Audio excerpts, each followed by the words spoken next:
সাইয়্যিদুল ইস্তিগফার হলো আল্লাহুম্মা আনতা রাব্বি লা ইলাহা ইল্লা আনতা খালাকতানি ওয়া আনা আবদুক ওয়া আনা আলা আহদিক ওয়া ওয়া'দিকা মাসতাতাতু আউযু বিকা মিন শাররি মা সানাতু আবুউ লাকা বিনি'মাতিকা আলাইয়া ওয়া আবুউ লাকা বিযামবি ফাগফির লি ফাইন্নাহু লা ইয়াগফিরুয যুনুবা ইল্লা আনতা। এটা হলো সাইয়্যিদুল ইস্তিগফার। আল্লাহ রাসূল বলছে যদি এই সাইয়্যিদুল ইস্তিগফারটা কেউ পাঠ করে তাহলে কি হবে, দেখেন কি সুন্দর করে একই হাদিসের ভিতরে আল্লাহ রাসূল সুন্দর করে বলছেন, ক্বালা ওমান ক্বালাহা মিনান নাহারি মুকিনাম বিহা ফামাতা মিন ইয়াউমি ক্বাবলা আইয়ুমসিহা ফাহুয়া মিন আহলিল জান্নাহ। আল্লাহ রাসূল বলছে যদি কোনো বান্দা এই সাইয়্যিদুল ইস্তিগফারটা সুন্দর করে ঈমান এনে ইখলাস এনে যদি পাঠ করে দিনের শুরুতে, তাহলে পরে আল্লাহ রাসূল বলতেছে দিনের শুরুতে পাঠ করলো আর রাত আসার পূর্বে বা সন্ধ্যার পূর্বে ওই দিনের মধ্যে যদি ওই বান্দা মৃত্যুবরণ করে সঙ্গে সঙ্গে আল্লাহ রাব্বুল আলামিন তাকে জান্নাতে দিয়ে দেবেন। সুবহানাল্লাহি ওয়া বিহামদিহি। এরপরে আবার সুন্দর করে বলতেছে ওয়াকালা মিনাল লাইলি, অর্থাৎ আল্লাহ রাসূল বলতেছে সে যদি ওয়াকালা মিনাল লাইলি ওয়া হুয়া মুকিনুম বিহা ফামাতা ক্বাবলা আই ইউসবিহা ফাহুয়া মিন আহলিল জান্নাহ। অর্থাৎ যদি কেউ রাতের শুরুতে এটা তেলাওয়াত করে, এটা পাঠ করে সুন্দর করে, আর দিন আসার পূর্বে সকাল আসার পূর্বে ওই রাতেই যদি সে মৃত্যুবরণ করে তাহলে সে সঙ্গে সঙ্গে আল্লাহর জান্নাতে প্রবেশ করবে। সুবহানাল্লাহি ওয়া বিহামদিহি। তাহলে এই যে বিশাল একটা ব্যাপার। আমি একদিন এই হাদিসটা আমার আব্বুকে আমার পিতাকে যখন আমি শোনাই তখন আমার আব্বু আমাকে একটা প্রশ্ন করলো যে ঠিক আছে আমি সকাল সন্ধ্যা সুন্দর করে পাঠ করলাম কিন্তু আমি সারাদিন সমস্ত অকাম করে বেড়ালাম, আমি কি জান্নাতে যাব? সম্মানিত উপস্থিতি, এটা খুব একটা কঠিন প্রশ্ন। আমি তখন হাদিসটা নিয়ে আরও গবেষণা করলাম এবং ভাবলাম যে আল্লাহ রাসূল বলছে এটা পাঠ করলেই জান্নাতে চলে যাবে সে। এরপরেও আসলে তো এখানে একটা ব্যাপার, তাহলে না জেনে এর ভিতর কী রয়েছে, যে কি শক্তি রয়েছে যে সে তাকে জান্নাতি বানিয়ে দেবে। এখানে দেখলাম সর্বপ্রথম আল্লাহ তাআলার হাবিব যে শিক্ষাটা দিলেন, কোনো বান্দা যদি ইস্তেগফার পড়ে সাইয়্যিদুল ইস্তেগফার সর্বপ্রথম বলতেছে আল্লাহুম্মা আনতা রব্বি, হে আল্লাহ তুমি আমার রব। এখন রব শব্দটা ওরে আল্লাহ কত বড়, আর আল্লাহ তাআলা বান্দার কাছে তার পরিচয় দিচ্ছেন এই রব শব্দ দ্বারা। এই রব শব্দ দিয়ে আল্লাহ তার বান্দার কাছে সবচেয়ে বেশি চমৎকার করে পরিচয় দিয়েছে। তার একটা বাস্তবতা দেখতে গেলে আমরা একটা সুন্দর করে আমরা কিছু বিষয় আমরা একটু লক্ষ্য করব, ভালো করে খেয়াল করেন। এখানে দেখেন যে যখন সর্বপ্রথম এই পৃথিবীর শ্রেষ্ঠ সর্বপ্রথম মানুষ বা প্রথম নবী হযরত আদম আলাইহিস সালাম উনি যখন পৃথিবীতে আসেন এবং আসার পূর্বে পৃথিবীতে আসার পূর্বে জান্নাতের ভিতরে একটা যখন মানে কি বলা যায় আল্লাহর আদেশকে অমান্য করে ফেললো, তখন দুনিয়াতে আল্লাহ তাআলা পাঠিয়ে দিলেন এবং তিনি আল্লাহর কাছে কিন্তু তাওবা করেছিল, রব্বানা যালামনা। এই যে রব্বানা, এখানেও রব শব্দ দিয়ে তিনি আল্লাহর কাছে ক্ষমা চাইছে। এরপরে আমরাও দোয়া করি রব্বানা আতিনা ফিদ দুনিয়া, এখানেও কিন্তু রব শব্দ দিয়ে আমরা দোয়া করি। আমাদের পিতামাতার জন্য আমাদেরকে আল্লাহ তাআলা দোয়া শিখাইছে রব্বির হামহুমা কামা রব্বায়ানি সগীরা, এখানেও কিন্তু রব শব্দ আমরা ব্যবহার করি।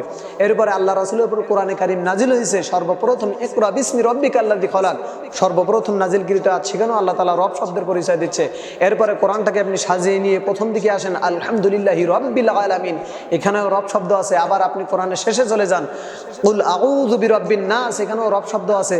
এমনকি আপনি কবরের জগতে চলে যান, কবরের জগতে সর্বপ্রথম 3 প্রশ্নের এক প্রশ্ন হলো মান রব্বুকা, তোমার রবকে, সেখানেও আল্লাহ তাআলা তার রব নামের পরিচয় দিচ্ছে। এমনকি আমরা রুহের জগতে আল্লাহর কাছে আমরা অঙ্গীকারকৃতবদ্ধ হয়েছিলাম, আল্লাহ তাআলা বলছিল আলাস্তু বিরব্বিকুম, আমি কি তোমাদের রব নাই? সেখানেও আমরা বলেছিলাম ক্বালু বালা, অবশ্যই আপনি আমাদের রব। সেখানেও আল্লাহ তাআলা রবের পরিচয় দিচ্ছে। তার মানে স্পষ্ট করে বোঝা গেল আল্লাহ আমাদের কাছে সর্বশ্রেষ্ঠভাবে যে পরিচয় বহন করতে চায় সেটা হলো আমাদের মালিক, আরশের মালিক মহান রব্বুল আলামিন। সুবহানাল্লাহি ওয়া বিহামদিহি। সম্মানিত উপস্থিতি, তো সর্বপ্রথমে সাইয়্যিদুল ইস্তিগফার যে পড়বে সে বলতেছে আল্লাহুম্মা আনতা রব্বি, হে আল্লাহ তুমি আমার রব। রব শব্দের অর্থ আইনদাতা, রব শব্দের অর্থ বিধানদাতা, রব শব্দের অর্থ হলো লালনকারী পালনকারী, রব শব্দের অর্থ হলো আপনার সৃষ্টিকর্তা। অর্থাৎ যদি কেউ এইটা মন থেকে যদি সকালে পড়ে তাহলে কি সারাদিন অন্য কারোর আইন মানতে পারবে? অন্য কারোর কোনো বিধান মানতে পারবে না। অর্থাৎ সে আর অন্যায় কাজ করতে পারবে না, যে আল্লাহকে রব হিসেবে মেনে নিতে পারে।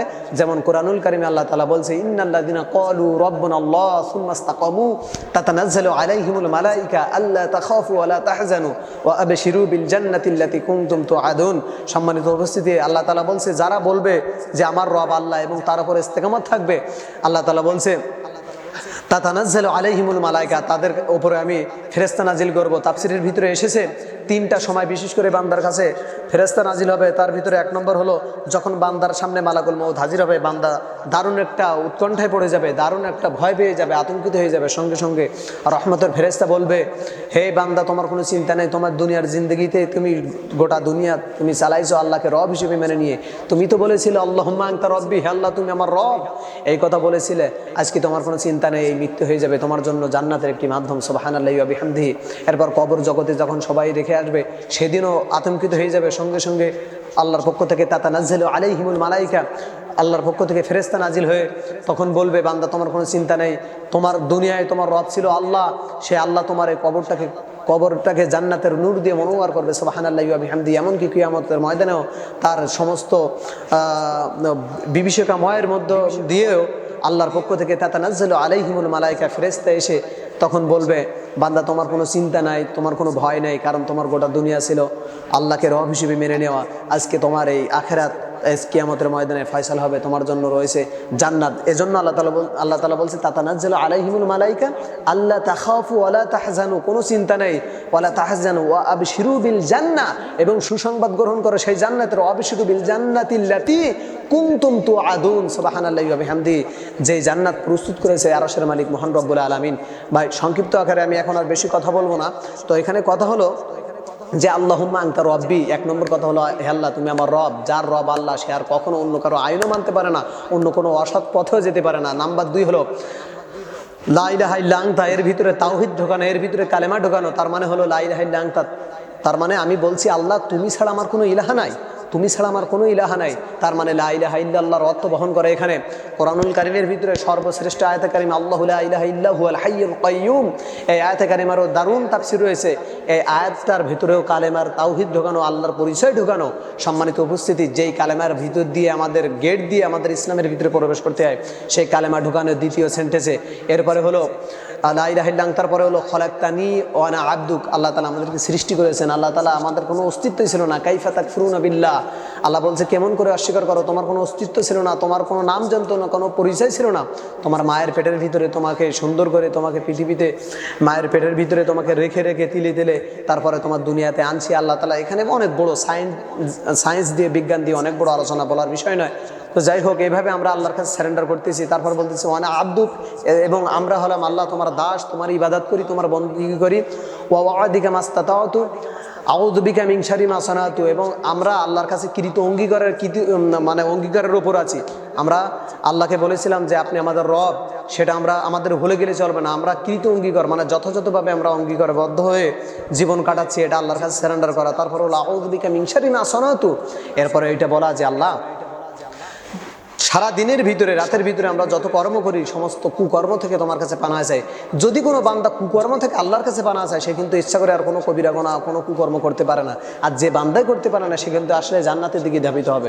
সুবহানাল্লাহি ওয়া বিহামদিহি। আল্লাহ রাসূল কেন বলছে এই হাদিসটা আমল করলেই জান্নাতে যাবে, তার কারণটা আমি কিন্তু একটু তুলে ধরার চেষ্টা করতেছি। এখানে মূল কথা দেখেন যে এর ভিতরে কি রয়েছে। আউযু বিকা মিন শাররি মা সানাতু আবুউ লাকা বিনি'মাতিকা আলাইয়া, তারপর হলো আবুউ লাকা বিনি'মাতিকা আলাইয়া, আল্লাহ তাআলা আমাদেরকে কত সুন্দর করে নিয়ামত দিয়েছেন এই পৃথিবীতে, সেই নিয়ামতের স্বীকার করা। এরপরে হলো আউযু বিকা মিন শাররি মা সানাতু আবুউ লাকা বিনি'মাতিকা আলাইয়া ওয়া আবুউ লাকা বিযামবি, তার মানে আল্লাহর কাছে এবার সেই তাওবার কথা, আমি সেই যে আয়াতে কারিমা তেলাওয়াত করেছিলাম, সেই বিষয়ে আমি আসতেছি আল্লাহর কাছে সারেন্ডার হওয়া, তাওবা করা যে আল্লাহ আমি গুনাহগুলো করেছি, স্বীকার হওয়া। তারপর হলো ফাগফিরলি, আল্লাহ তুমি আমাকে ক্ষমা করে দাও। তারপর যে তেলাওয়াতকৃত আয়াতে কারিমা ছিল যে ওয়া মা ইয়াগফিরু যুনুবা ইল্লাল্লাহ, এই তেলাওয়াতকৃত হাদিসের শেষেও আল্লাহকে বলা হচ্ছে যে আল্লাহ ফাগফিরলি লা ইয়াগফিরু যুনুবা ইল্লা আনতা, তুমি ছাড়া আমার কেউ ক্ষমা করতে পারে না। এই কথা যখন বান্দা বলে, তখন সেই বান্দার জীবন হয়ে যায় পুত পবিত্র, তখন হয়ে যায় জান্নাতি। আমরা অবশ্যই বুঝতে পেরেছি। এজন্য আমাদের জীবনের সমস্ত গুনাহকে ধুয়ে মুছে ফেলতে হলে আমরা তাওবা করব, ইস্তেগফার পড়ব, এবং এই সাইয়্যিদুল ইস্তেগফারটা আমরা আমল করব। আল্লাহ তাআলা আমাদের তৌফিক দেন যেন আমরা এটা আমল করে আমরা আখিরাতকে জান্নাতি করতে পারি। আমরা এর জন্য আল্লাহকে পাই, রাসূলকে পাই। আল্লাহ তুমি তৌফিক দান করো, আমিন। আসসালামু আলাইকুম ওয়া রাহমাতুল্লাহি ওয়া বারাকাতুহু।